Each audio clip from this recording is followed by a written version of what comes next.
Sound check. Sound check. Sound check. Looks good. Folks, it's Professor Gulliford, and we're going to do our video on ABG interpretation now. Let me go ahead and do a screen share. I came up with this little card that fits in your lab coat or your scrubs and just goes through the basics of interpreting blood gases. There'll come a day that you don't need it. You'll have this figured out and you really won't need to refer to the card. But when you're starting out, it's pretty helpful. It's been rewarding to see this card hanging on bulletin boards at hospitals all over the place where my students have attended. Let's just go through it step by step. I call it the big whodunit. If you look at it as a mystery to be solved, I think you'll find it more interesting and enjoyable as you start working with blood gases. The big whodunit, ABG interpretation. Does the pH reflect acid or alkaline, acidosis or alkalosis? Now, the magic number here is 7.40, 7.40. That is the perfectly normal pH for arterial blood. Anything less than that is going to be acidosis. Anything higher than that is going to be alkalosis. The normal range is 7.35 to 7.45, as we covered in the lecture earlier today. This is what I call the crime. We're going to label it. It's either acidosis or alkalosis. It's got to be one or the other. 7.40 below acidosis, 7.40 above alkalosis. Next, we look at the PaCO2. This is the carbon dioxide dissolved in the arterial blood. CO2 is an acid. To prove that to you, I'd like to like you to think about Coca-Cola, a can of Coca-Cola. You shake it up just a little bit, and you open it, and it goes tss, and something comes out of the can, and that is carbon dioxide. It is dissolved in the Coca-Cola, and it is making the Coca-Cola so acidic that you can actually clean your battery terminals with it. I don't know if you've ever done that, but I have, and it works remarkably well because the CO2 in there is becoming carbonic acid and definitely, works as an acid. The range for CO2 in arterial blood is 35 to 45. Below 35, we call that alkalosis because it's less acid. Less CO2 means less acid. And above 45, we call acidosis because there's more CO2, which means more acid. So this is a possible culprit, a possible cause of the pH being abnormal. Does it match the pH?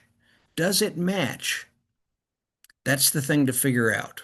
And we'll do a lot of practice on this, but first just say, does the pH look acid or alkaline? And then does the CO2 match it?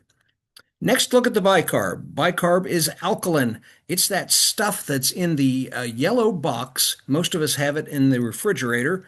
It's supposed to take away some of the odors of things in the refrigerator.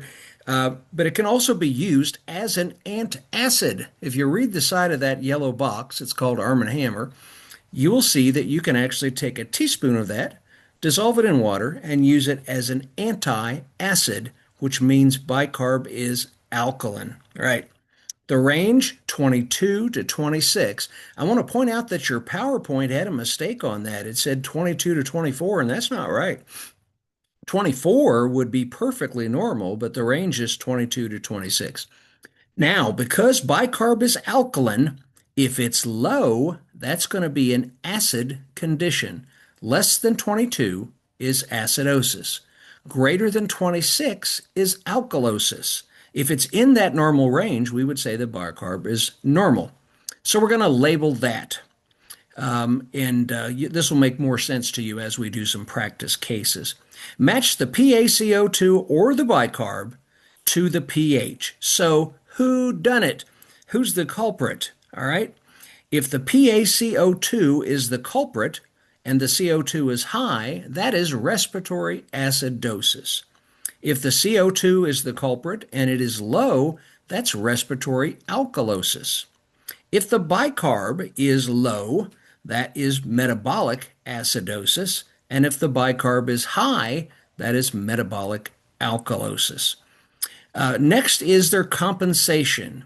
You see, the lungs compensate for metabolic problems, and the kidneys compensate for respiratory problems. Sometimes they're compensating, sometimes they are not compensating. So, what we want to decide is it uncompensated, partially compensated, or fully compensated? If it is fully compensated, the pH will be returned to within normal limits. Now, let me share with you that the PaO2 is the absolute easiest piece of this arterial blood gas interpretation. It does not affect the pH, the CO2, the bicarb, all those things interact together. But the PaO2 is just normal, or it's mild hypoxemia, or it's moderate hypoxemia, or it's severe hypoxemia. Remember, emias are all blood conditions, and hypo is low, so this is low oxygen in the blood. 80 to 100 is within normal limits. 60 to 80 is considered mild hypoxemia. 40 to 60, moderate hypoxemia, and below 40, severe hypoxemia. So that's the process we're going to do. And in class on Monday, we're going to do numerous practice cases. But for now, you could just review this card, maybe listen to the recording a couple times, and sort of get used to this process. Look at the pH first, acid or alkaline. Look at the CO2, acid or alkaline. Look at the bicarb, acid or alkaline, and then match. Which one matches the pH? That's going to be the cause of the problem. Then we look to see if the other variable has come out of its range trying to compensate.